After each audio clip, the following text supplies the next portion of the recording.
Welcome to the By Design radio program. My name is Dr. James Proodian of Proodian Healthcare and ProodianHealthcare.com, where health literacy is the key to longevity. And as long as God has us on this side of eternity, my show is designed to help educate you and your families to feel better, function better, and live as many quality, disease-free years as possible. Thanks for joining me this week.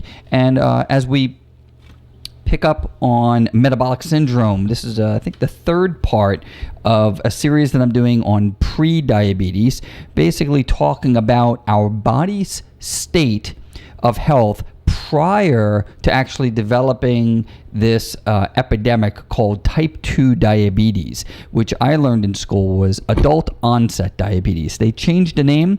It is no longer called adult onset diabetes anymore because children get it.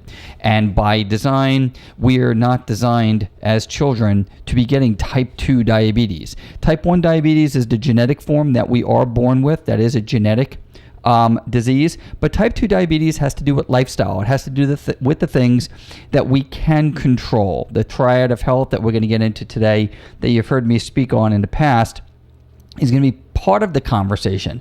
And as with By Design each week, we really focus on Luke 1:37, for with God nothing is impossible. The changes and the resiliency inside your human body in just one of your trillions and trillions of cells is by far the greatest miracle that we could even try to explain as human beings. God's creation of man and its ability to process data mentally, process data in the form of food or biochemistry, and to be able to use the physical body, so that's physical, nutritional, and psychological, is this miracle of life. And my show is designed each week to bring you a topic to talk about how man's plan has impacted our design. And because it's impacted our design, right now about 17 to 18 cents of every dollar that's spent in the United States is spent on healthcare. And the bad news is that in the next 20 to 30 years, that's going to go to 33 or 34 cents of every dollar will be spent on healthcare.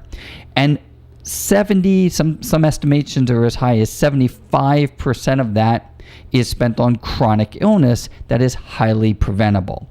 So if we use that as a backdrop to our show every week, metabolic syndrome, which is the condition that we're talking about, fits directly into the mission of this show. Highly preventable, man-made illness, meaning that man has implemented a design physically, nutritionally, and psychologically to impact man, ourselves, us human beings, with a condition brought about through environment, lifestyle, stress, nutritional habits, physical habits, and these conditions, many times the condition like metabolic syndrome, is a secondary effect to lifestyle. So a few shows ago, we did a bunch of shows on osteoporosis, and osteoporosis is very much like that. It's a secondary effect, not a primary diagnosis. It's a secondary diagnosis to something that has been happening over years and years and years. In the case of osteoporosis, many times it has to do with gut insufficiency, malabsorption syndrome, nutritional deficiencies that drive bone loss. So whereas osteoporosis may not be a primary condition like metabolic syndrome is, or even type 2 diabetes. Type 2 diabetes, is it really a disease? There is some, right now articles being written about type 2 diabetes that it's not even really a disease because it is a manifestation of a person contributing to a group of symptoms. In the case of type 2 diabetes, it's a sugar imbalance that drove the pancreas kind of haywire. It can't produce enough insulin to keep up with the sugar demand. So the bottom line to this, it's not necessarily a genetic problem. So as we look at metabolic syndrome, and over the last couple of weeks, we went through, I've given you the laundry list of how you could sort of self-diagnose yourself with weight loss resistance or metabolic syndrome.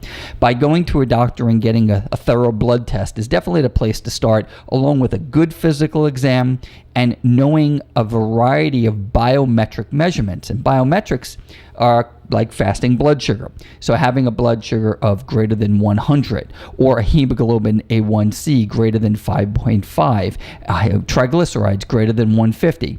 And I'd be happy to email you this list, or you could look them up on a browser. But if you have 3 or more of a variety of conditions or biometric measurements, such as a waist circumference greater than 35 in a female, greater than 40 in a male, and you have 3 or more of these, then you would be classified as or in metabolic syndrome, which is the pre-diabetic state. And the goal to a clinician like me in private practice is to catch conditions long before they develop into a process like type 2 diabetes. I'm sure there's plenty of people listening to me today that have either been diagnosed with prostate cancer, breast cancer, colon cancer, but the good news was it was diagnosed early. That you want to catch these types of things early so that they are treated. Metabolic syndrome is just that way. So there is a list of things that we want to identify. And if we have this condition, we have to go back to the pyramid of health and the triad of health. So the triad of health is physical, nutritional, and psychological. The pyramid of health, if you remember, guys, there are 8 things that I published last year, and you can go to my website, naturalhealthcarecenter.com, and you could see the visual of the pyramid of health. If you're watching me on YouTube, you'll notice that the pyramid is always behind me on my treatment walls, because I record my show at my office, and on my treatment walls is the pyramid. And the foundation of the pyramid of health is detoxification, epigenetics, immunity, inflammation, digestion, structure, stress, and energy. So there is 8 things that build this pyramid, and every one of them contributes or is part of metabolic syndrome. So as we now take today's show and well, what do we do if we've been diagnosed with metabolic syndrome? What are the steps we're going to go take? Is it just nutritional? Is it just psychological? No, it's a combination of looking at ourselves from a physical, nutritional, and psychological perspective, and then building an action plan to obtain the best result. So everybody's action plan could be a little bit different. If I have a 35-year-old male who is, 150 pounds overweight, who's 40 to 50% body fat, and is diagnosed with metabolic syndrome, I'm going to treat that person a little bit differently than let's say, a 72-year-old female postmenopausal. So we're all very different at the various phases of life that we're in. So it's not one shoe size fits all. And remember, guys, food as we know it is not just this substance that we ingest, digest, and then excrete. Food is actually something that talks to your genes. And what I mean by that, there's a study called epigenetics. And I did this many shows ago. You could go to my YouTube channel if you'd like to know what epigenetics is. But think of food as messengers. Every time you eat, that food is going to go and talk to your genetic code, your genetic system. And although we are all different, we require certain nutritional needs that are different from one another. Okay, now there are some basic principles that apply to all of us. Like, for instance, there's no nutritional need for anything artificial in the human body, right? So your body needs protein, carbohydrates, fats, vitamins, minerals, and water to survive. It doesn't need margarine. Margarine is artificial. It was made in a laboratory. It was invented in 1970 something. Just like high fructose corn syrup was invented in a laboratory in Japan in 1980. There's nothing inside your body that's artificial, so don't feed it artificial. That's for everyone. So as much as we're all a little bit different, if we're going to embark on a wellness lifestyle, particularly with metabolic syndrome, we're going to minimize man-made artificial substances that we put into the body. And aside from very small quantities, sugar is very harmful. So sugar to the human body is something that we used to consume 15 pounds of sugar per person per year in America. So if you go back to the 30s and 40s, that's how much each one of us would consume in a year. Nowadays, we're consuming over 150 pounds of sugar per person per year. And the illustration that I remember one of my nutrition teachers teaching me is if you think of a person that's 150 pounds and they're solid sugar, That's what you're eating throughout your entire year. And sugar is very harmful and is a direct cause of obesity and a direct cause of type 2 diabetes and metabolic syndrome. So let's move on. Food talking to our genes. We're all different, but I'm giving you like 4 points here that everybody across the board, if Channel 2 News says, James, you have 30 seconds, give me something for everyone. Well, your body requires nothing artificial. You really want to minimize sugar, especially artificial sugars. So those diet drinks and artificial sweeteners, just don't bring them into the house. The third one is our bodies can become metabolically efficient by eliminating foods that increase inflammation and increase our toxic burden. Now, many shows ago, we did detoxification and we did anti-inflammatory nutrition. Well, if we know that toxification begins in the liver, our livers are designed to detoxify us, and we know that inflammation inside the body puts us at risk for heart disease, cardiovascular disease, cancer, type 2 diabetes, osteoporosis, and a whole host of chronic illness. The fourth one we want to talk about is food that talks to our genes. We do not want to be metabolically damaged, so if we start to eliminate bad foods, we will become more metabolically efficient. And since the name of this syndrome is metabolic syndrome, we should do that. The last one's our bodies will thrive. I love the word thrive. That doesn't mean we get by. That doesn't mean we're doing okay. I mean thrive on a greater consumption of nutrient-dense whole foods. Let's say that again. Nutrient-dense whole foods. Now, who created nutrient-dense whole foods? Did man create those or did God? Well, I think you know the answer to that one. Okay, man didn't create kale.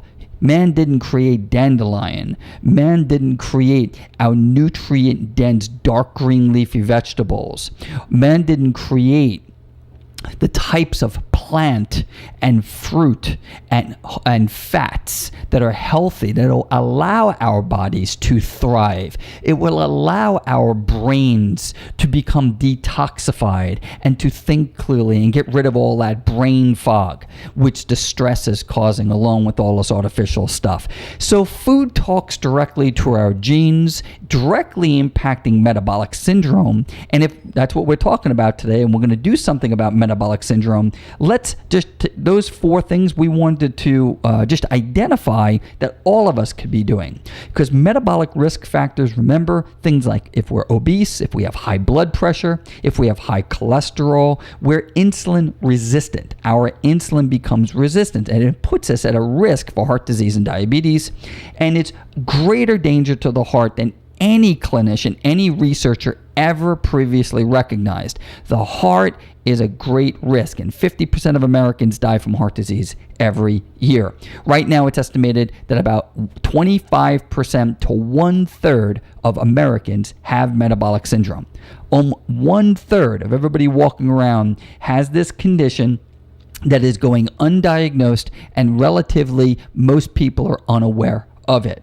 Metabolic syndrome diagnosis means we got a 2.5 times more likely to die from heart-related causes, 2.5 times more likely to die to have heart disease as well as a heart attack. It's a 50% greater risk of death. That's from the American College of Cardiology. That's not from Dr. James Proodian, okay? So we have to listen to researchers out there who are doing the research in this subject matter and realizing that heart disease is a major byproduct of metabolic syndrome. So insulin resistance, remember the name of this condition is metabolic syndrome, or it's called weight loss resistance or insulin resistance. Basically, it means that our bodies begin to become resistant to weight loss. So this is that condition as to why we can't lose weight. So what ends up happening is these inflammatory chemicals are circulating through our body.